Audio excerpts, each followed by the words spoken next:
गंगा के मैदानों में जब भारत छोटे छोटे राज्यों में बांटा हुआ था और मगध पर बैठा था एक ऐसा राजा जिससे जनता डरती तो थी लेकिन नफरत भी करती थी, पर उसके खिलाफ बोलने की हिम्मत किसी में नहीं थी।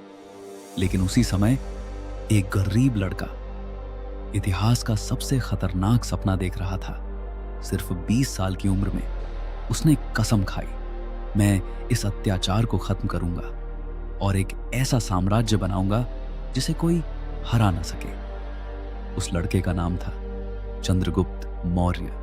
यह कहानी सिर्फ राजा बनने की नहीं थी, यह कहानी थी एक साम्राज्य को गिराने की। उस समय मगध पर राज कर रहा था धनानंद, जो नंद वंश का शक्तिशाली राजा था।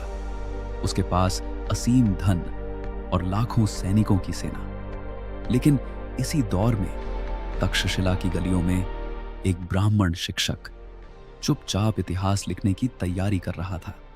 उसका नाम था चाणक्य।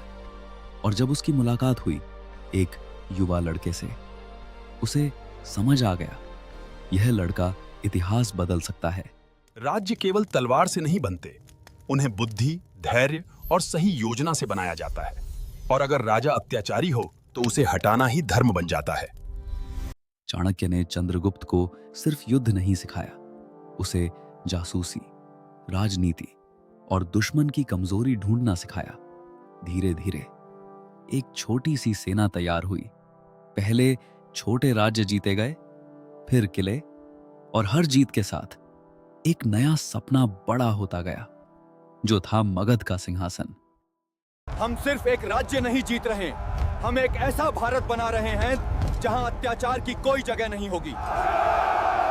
आखिरकार वह दिन आया जब चंद्रगुप्त की सेना मगध की राजधानी पाटलिपुत्र के दरवाजों तक पहुंच गई।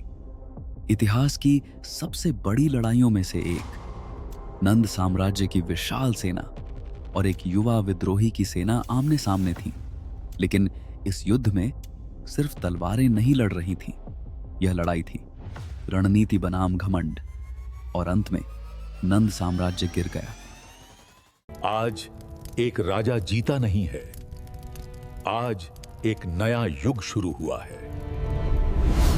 चंद्रगुप्त मौर्य ने सिर्फ एक राज्य नहीं जीता, उसने बनाया भारत का पहला विशाल साम्राज्य।